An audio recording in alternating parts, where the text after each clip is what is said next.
Hello, ladies and gentlemen. I'm here to summarize the first day of Playins for those who don't have enough time to watch it. I'm going to give you guys my key takeaways and my predictions coming into the second day of play. Let's start off with Mad Lions versus INTZ. Mad Lions coming in as a favorite.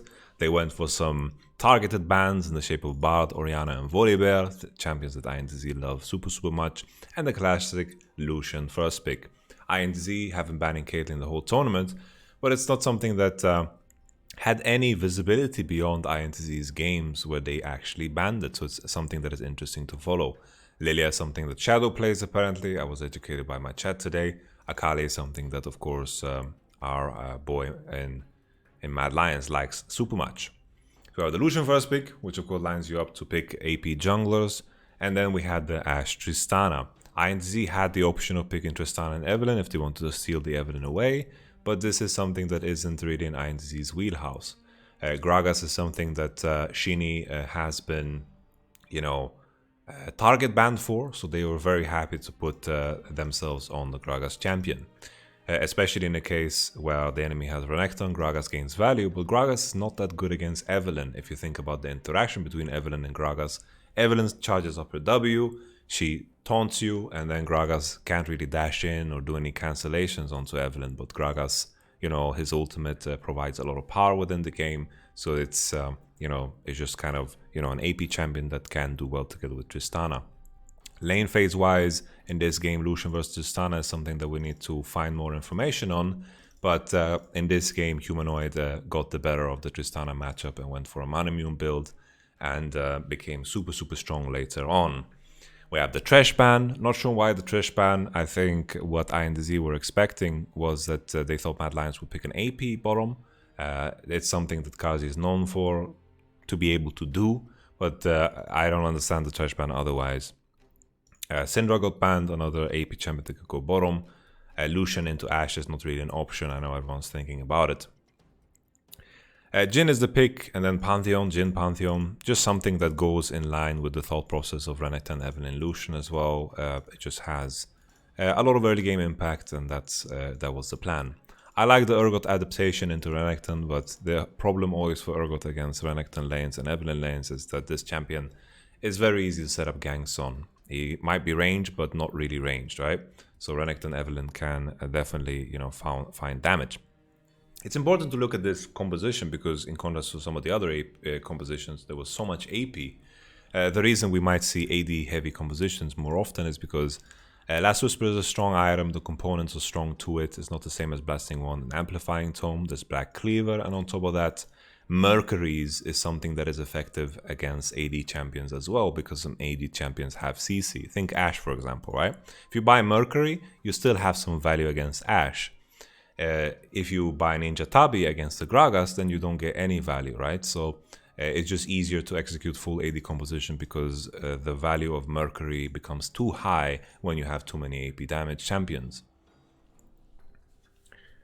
Let's continue. In regards to how the game went, it kind of started iffy because Shadow was making a lot of mistakes on Evelynn. There was a top dive that went bad. He almost died, but Tay on Urgot managed to TP on the lane. We had a lot of skirmishes back and forth. Humanoid was getting caught over and over by Ashe arrows, but Mad Lions were just better on the macro aspect of the game, and INTZ were a bit too heavy on how they committed onto other sides of the map. So that just put them in a position where they were behind on gold, and eventually that gold mattered too much because Jhin and Lucian were reaching their item spikes as the Drakes were spawning. Boom, another item finished. Rapid fire cannon finished. Boom, IE finished.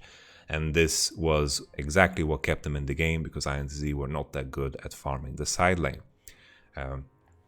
We continue. The strange thing about this game and the main takeaway was after this game, I started to become kind of worried about Mad Lions' prospects in this because they showed a lot of the tendencies that made them look weak at the end of the split when it comes to, of course, Mad Lions' performance.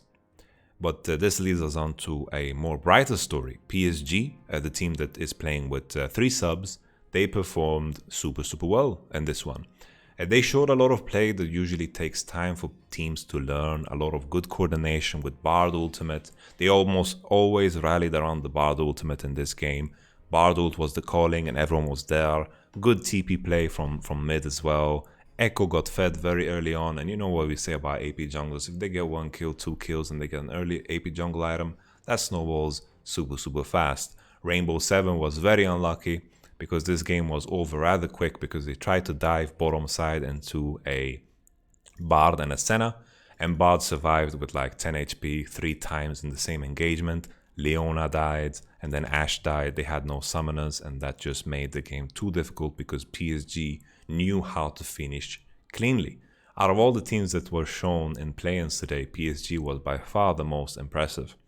In terms of the compositions, here we have a situation where the Mercury value is too damn high.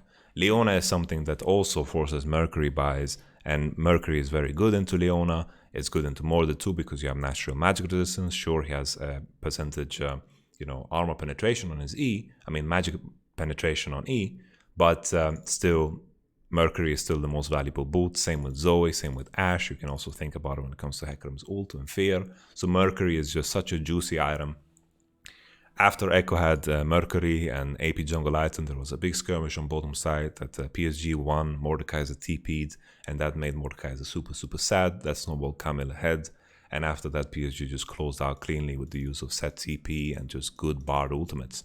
The player to look out for in this team is of course Kaiwing. He's really delivering in both games that he played. Super strong player. Super excited about him. Rainbow 7 didn't get to show so much because the game started off so poorly, so I wouldn't count them out just yet. I think, individually, PSG was just better, and they had a great start in the game, and they just never let go. It is hard to find opportunities for R7 in this game, so there is still some kind of hope for them. Look out for Kaiwing, and also look out for the jungler. His Echo play was immaculate. It even forced a ban later on, and then he also played a very nice Graves. The itemization could have some work, but definitely these are some players. The meme is these are players that are all going to go to LPL next year. But everyone is excited about PSG, and so am I. That moves us on to probably the most boring game of the day.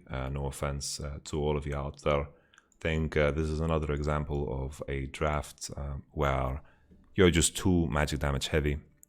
Legacy went for the Nidalee first pick, Camille, Nautilus combination, and then they went for the set mid lane. And I think the shining star for Legacy was definitely Tally on the set. He found a lot of good opportunities, kept a very steady head in a game with a lot of mess, because a big problem for them and why this game took so long when they were super far ahead off of some of the mistakes that INTZ did was because Tristana kept getting caught against Bard Ultimate. He was just stuck in Bard Ultimates, and this was a very big problem. As Tristana getting stuck in Bard Ultimate is kind of confusing, but of course it's first day nerves. These are indeed matches that are happening on stage, and some players didn't play on stage in forever because the COVID situation was handled differently all over the globe.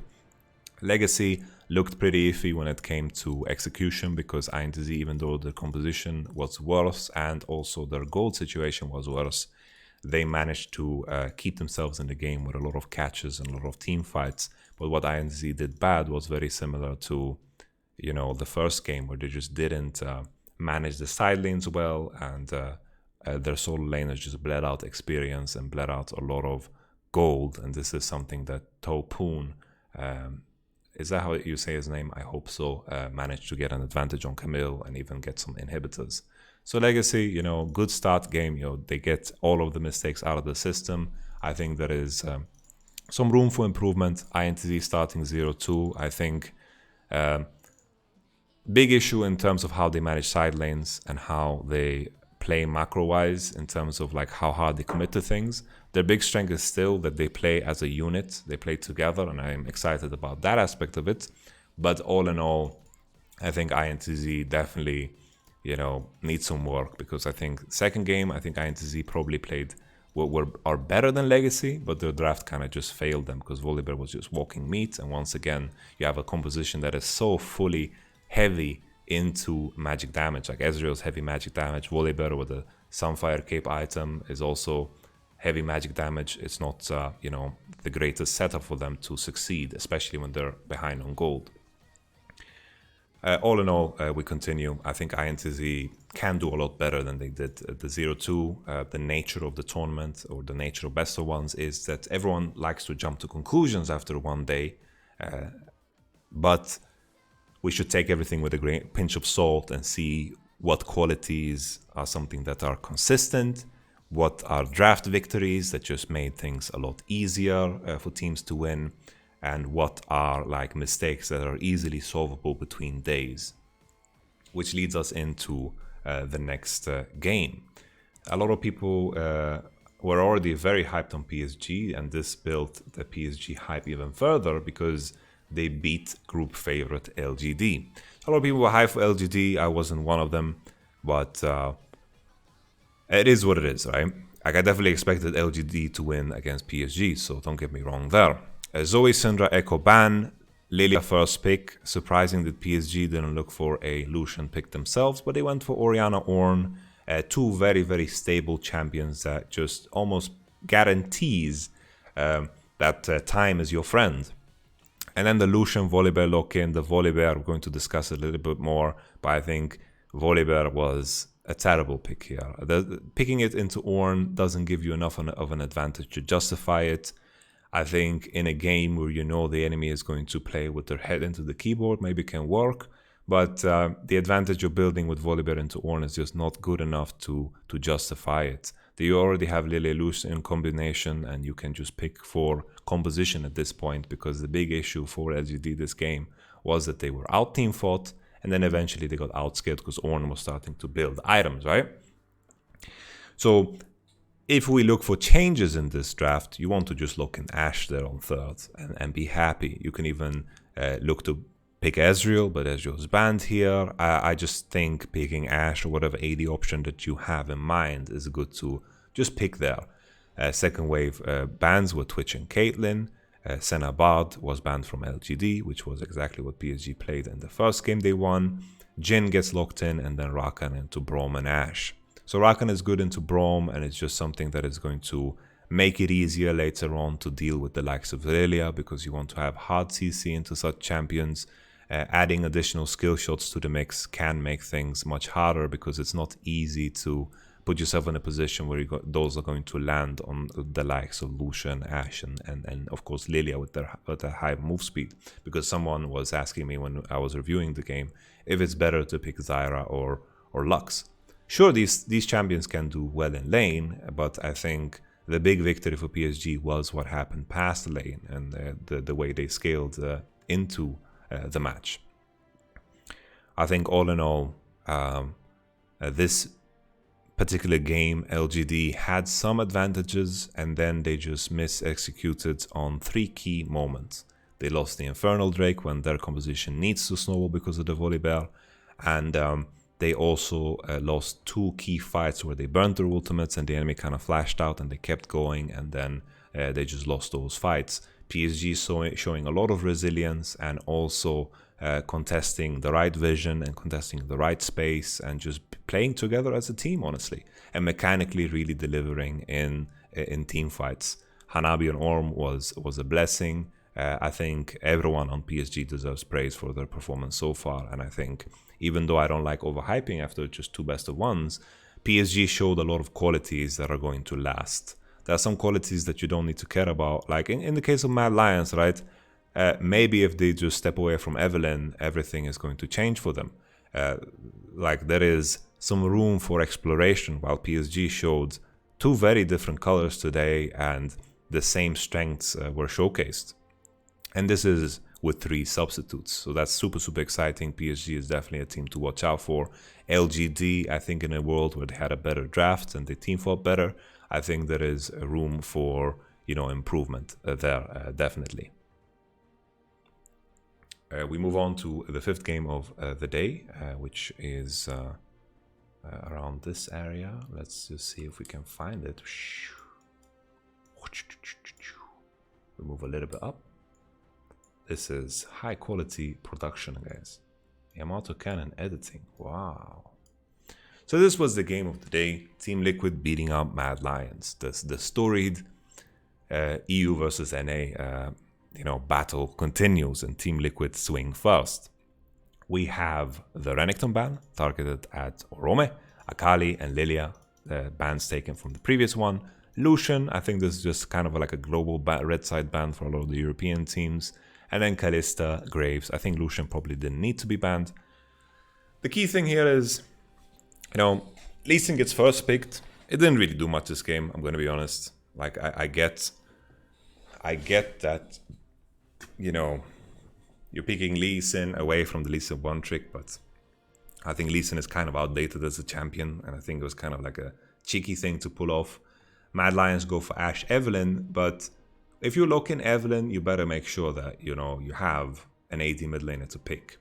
I think once again we fall into the same bracket of problem where Mercury just becomes too valuable. Mercury against Evelynn, Ashe, Camille, Syndra, Leona.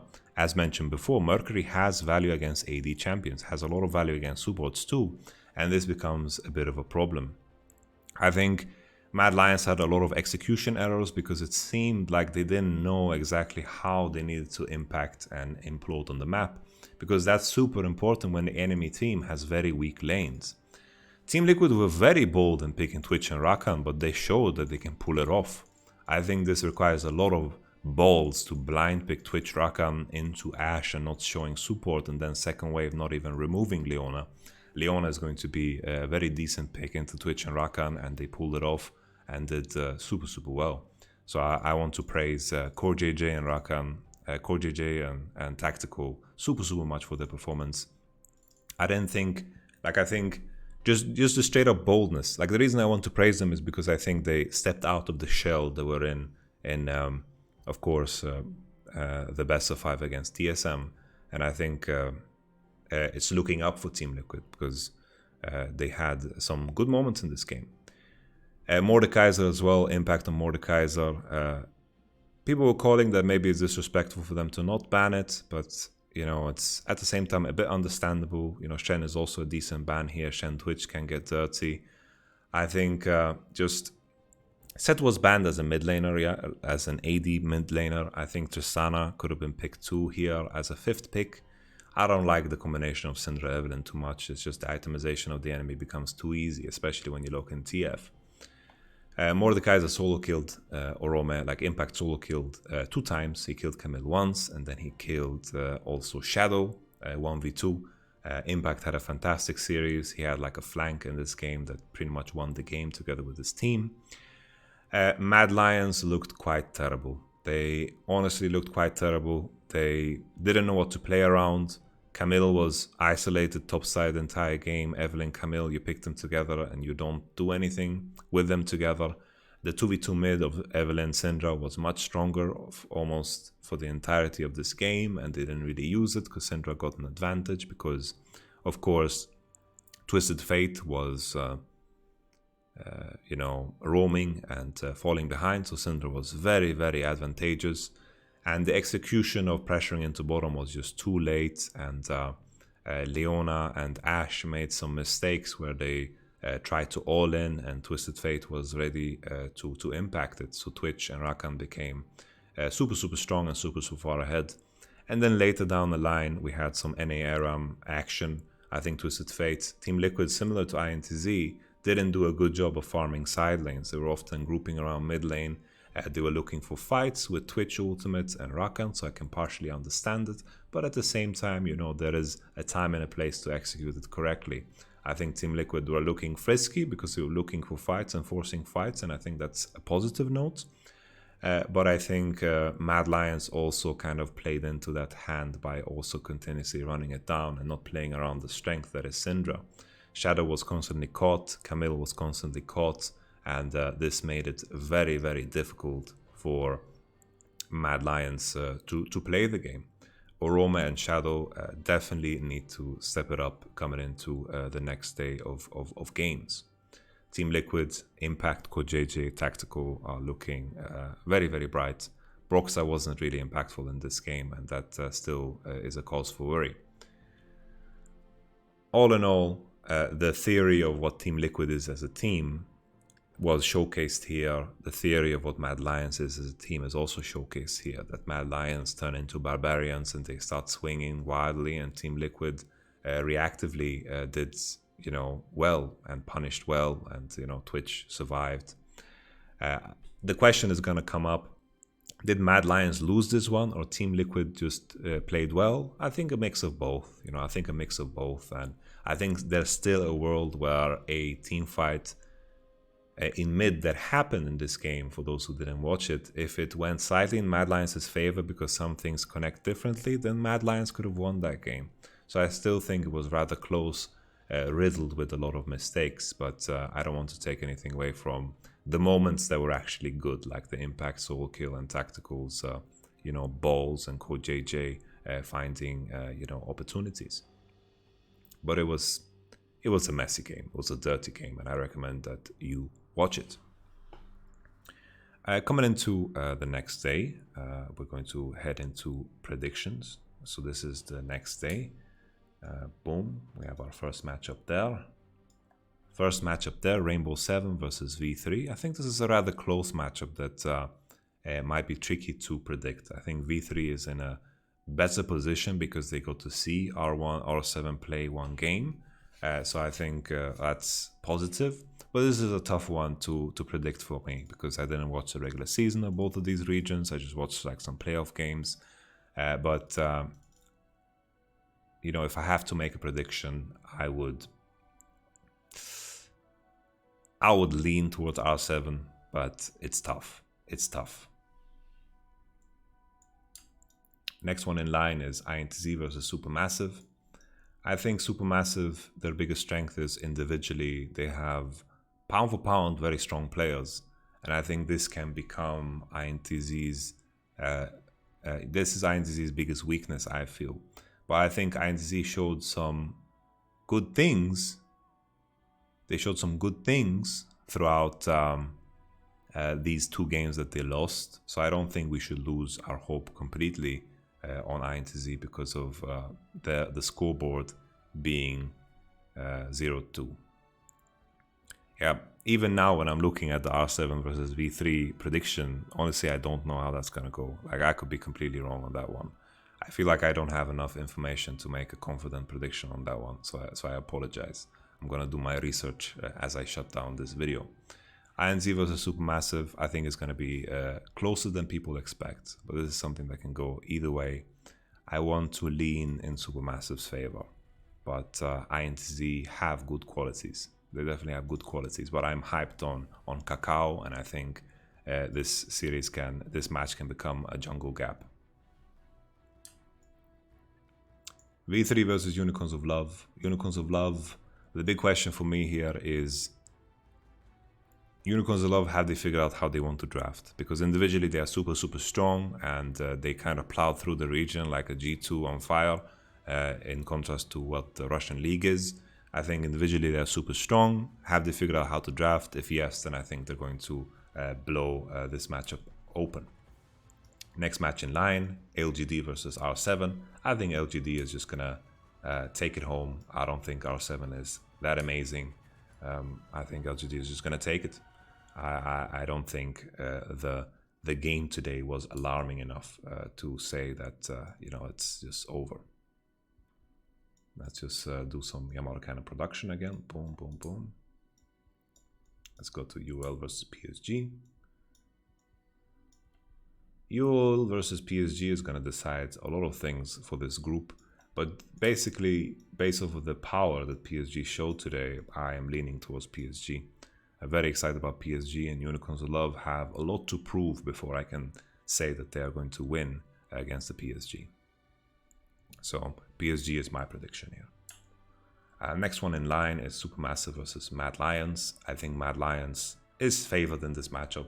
I think a lot of people are on Mad Lions like hate train now, but I think their issues are solvable. Just put Orome on Orn duty and play to Shadow's strengths in the draft. And I think you know, Mad Lions' performance in Humanoid and also Kazi and Kaiser will win you games.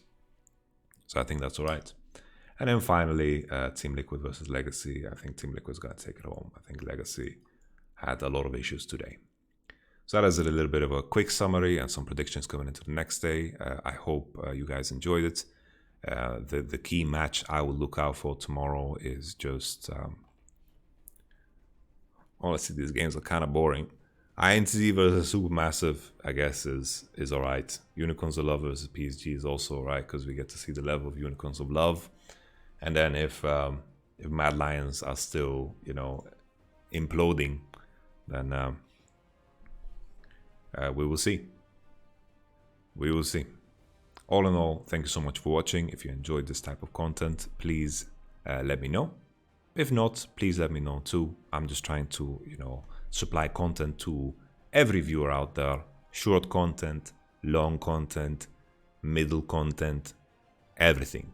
We are looking to dominate the market. All in all, thank you so much for watching. If you sneeze during this video, bless you and bless your face. I'll catch you guys on the next video. Peace.